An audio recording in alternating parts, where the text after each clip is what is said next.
Boo! Did I scare you?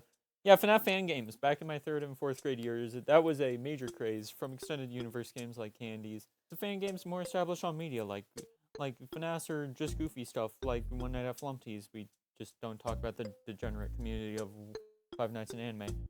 But I remember in those 2 years, from 2016 to 2018, there was a fan game I loved with all my heart, Popgoes. Don't get me wrong, Popgoes was an actually good game. I liked it. A lot of people played it and praised it. It was actually released at the peak in popularity of FNaF Fangames, and even managed to get the attention of Scott Lay, who years later started the Fameverse initiative. And how's that going? Well, John Chrome turned out to be a pedophile. Kane Carter was a dick to Markiplier on Twitter. FNaF canceled FNaF Plus and a few other controversies, either regarding Kane Carter, Nixon, or a few other creators, such as John Chrome, for example, and FNaF. Surely it's not that bad, right? 3 of the creators associated with the project are controversial. John is a pedophile. Kane Carter has had several controversies, and so has Nixon. And also FNaF has also got himself into a lot of hot water due to the fucking Fameverse initiative, and I hate it. But hey, at least Five Nights at Candy's 4 is still in development. John Chrome finished One Night at Flumpty's 3, got called out as a pedophile. The Joy of Creation is still in development. FNaF Plus got canceled, and Popgoes Evergreen has been in early development since 2021. Yeah, on second thought, this was kind of a terrible idea. But I'm not talking about the fanverse in this video, as that could be its own rabbit hole later on in life.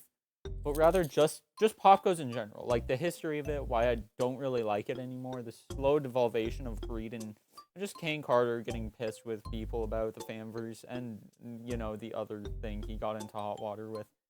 But yeah, let's just get into the... Popgoes released in June of 2016 and was a pseudo-sequel to FNaF 3, taking place in the year where all hell broke loose in the American politics, 2024. You play as a robot named Strings, who's controlled by Fritz Glade, who opened the Popgoes pizzeria, and you have many animatronics hunting you down. You know, the average FNaF moment. However, unlike most FNaF games, these actually have a unique mechanic.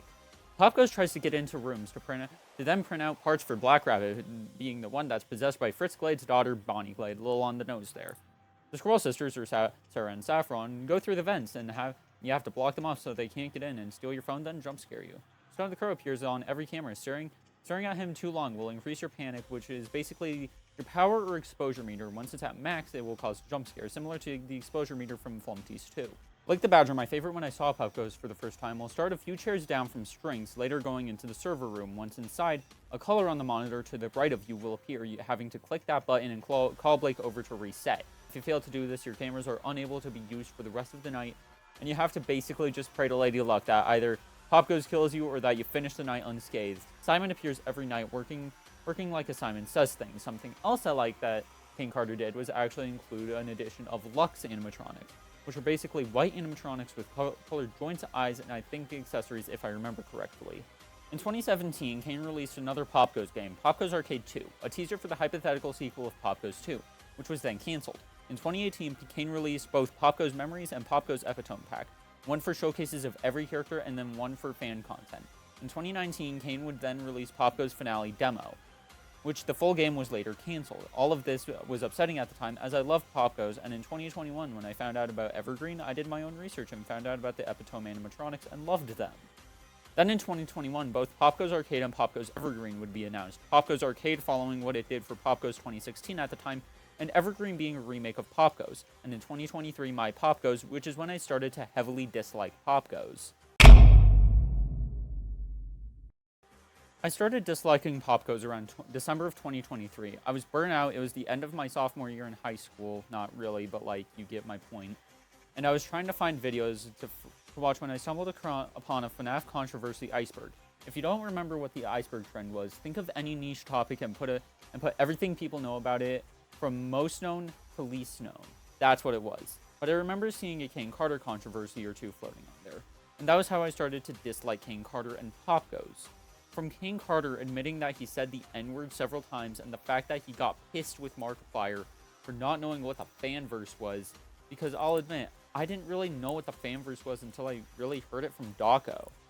And then with more recently on Steam, which if you don't remember, when the fanverse actually started, Scott said that he'd actually port the games over to like Steam, Apple, or Google Play for people to buy. And I was doing research for this video, I found out that My Popgoes and Popgoes Arcade are both on Steam. which isn't an issue. I like that, but the fact that he made both cost actual money rather than them being free like on Game Jolt in the past. And this, my friends, is what I like to call the steady growth of greed, making almost anything cost money for the sake of costing money. It's happened with Scott and his games as they grew more and more. By the time Security Breach came out, it was $40, which was the major change from $5 to $10 on the original games, minus World, Freddy Fazbear's Pizzeria Simulator, Ultimate Custom Night on Game Jolt or Steam. That was also the time where I had the belief that FNaF is no longer indie. But that's not quite it. In August of 2022, Blake, Popgoes, and Candy would all get plushies, and I don't really have an issue with plushies costing money. But more the fact that they are GameStop exclusives. And again, don't get me wrong, I love GameStop. I want to work there. But why make them exclusive to just one place? It's not that big of a deal, though, considering only FNaF fans are buying it, and not curious people are on Steam are going to Popgoes Arcade or My Popgoes and curious as to what it is. And if you're wondering if I'm going to bring up Hex, no, I'm not, in fact, bringing up Hex. And it's because I actually prefer the Hex plushies to be more expensive. It makes sense as well. It's a small business, and Dawko prefers that, so he can actually make a decent bit more money, so he can continue making more and more Hex plushies and making them even better. The other reason I don't like Popgoes before I get to Kane Carter is the one rule I think games should always follow. More doesn't really equal better. We've gotten 3 games regarding Popgoes recently: My Popgoes, Popgoes Arcade, and the reveal of Popgoes Evergreen, with a total of 8 games now, with little to no progress made on Evergreen due to the game still being in early development. Hell, when Markiplier played a release of Hello Neighbor, he had the exact thought being, quote, "There's a lot more stuff, but I wouldn't really say the stuff is better." And as I'm working on my own projects, such as Between Stars, Caramel and Friends, and a few others, I had to cut an entire chapter of Between Stars, characters in Caramel and Friends, and like the whole idea of the other project. And I'm still actively changing that. And Kane's biggering, which is just triggering him to bigger him more. I'm starting to now realize I was hella cringe. But now we're actually going to get on to the meat and potatoes of this video. Onto Kane Carter I don't like for a few reasons. One, as I've mentioned, he got pissed with Markiplier for not knowing what the Fanverse was. And Kane assuming and sounding like he was forcing Mark to look into FNaF Plus, and to quote direct from the tweet, "Mark, do you think I have a team?" Kane, well, at the very least, you have a video editor and someone who searches for Mark on Twitter. Please look into FNaF Plus in the Fazbear Fanverse. And this, kids, is what we call a toxic fandom. But in all seriousness, this was, one, really disrespectful, but also the fact that Kane assumes Mark does have a team. He has Lixian as an editor, but that's about it. And the comment of someone who searches for Mark on Twitter is just fucking stupid. And excuse my language, but what the fuck was he thinking saying that? He's also said the N-word several times, which I mentioned, and I don't really need to say anything. This screenshot here says everything. So with that out of the way, do I think Popgoes Evergreen is going to be a good game if Kane plays his cards right and stops being the Vivian Madrano of the FNaF community? Absolutely. I think he'd do a fucking fantastic job with Evergreen. But if he continues getting into controversies, especially after the year of our Lord 2022, I doubt he is. There's only really one thing I hope Evergreen has, which I thought of from Playtime with Percy.